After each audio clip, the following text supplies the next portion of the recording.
Zdaj pa k rubriki, ki je bolj slovenska kot vožnja po prehitevalnem pasu, medtem ko je vozni pas prazen.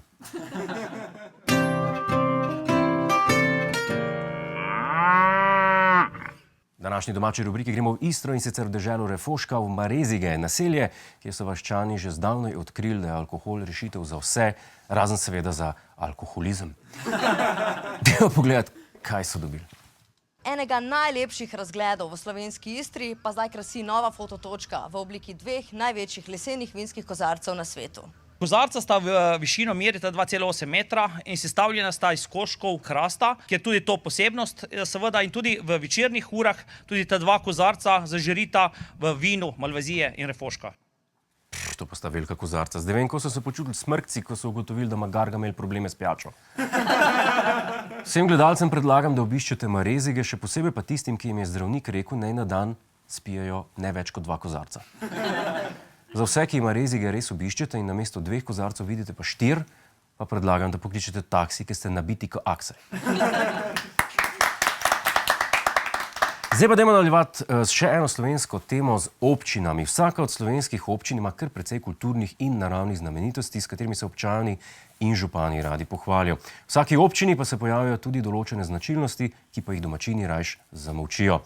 Ekipo Vodaj ta teden pa je zanimalo, kaj bi se zgodilo, če bi te občinske šibkosti postale njihovi uradni slogani. Dajmo si pogledati.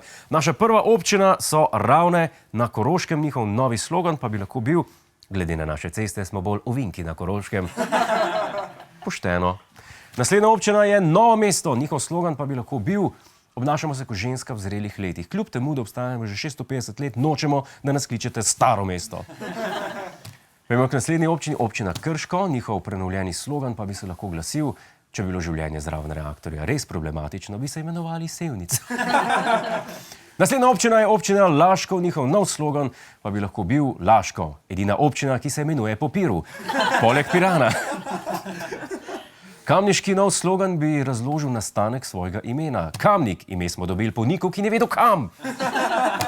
Naslednja občina Kočevje, naš predlog za njihov slogan pa je: Kočevje, pri nas ne plešete z volkovi, ampak bežite pred medvedi. Naslednja občina je Osilnica, kjer pa je namesto slogana kar sporočilo: ko se postrižemo, nas prosimo, nehte spraševati, a ste tudi padel pod Osilnico? Naslednja občina je Postojna, znana po Postojnski jami in gradu, njihov iskreni slogan pa bi lahko bil: nočemo priznati, mar vse zanima, kakšnega husa je človeška ribica. Ribica, a veš, eko. Občina Bled slovi kot ena izmed najbolj turističnih občin, njihov slogan pa bi lahko bil: vožnja po jezeru, kremšnite za razgledom, urejena parkirišča, pri nas je vse to preplačano, oziroma svinjsko drago. In še zadnji slogan, ki pripada občini Ribnica, poznani po ribniškem sejmu: če na sejem suhe robe pripeljete fanta, vam bo dal kočarco. To so bili naši predlogi za vaše občine. Če želite karkoli od tega uporabiti, potem nam morate v zameno poslati, karkoli so že vaše kulinarične posebnosti. Če pa nimate nič, pa vzamemo vaše najlepše mladenke. Hej, preden greš, klikni tukaj in se naroči na naš YouTube kanal, imamo pa tudi TikTok, Instagram in Facebook, tako da le urno.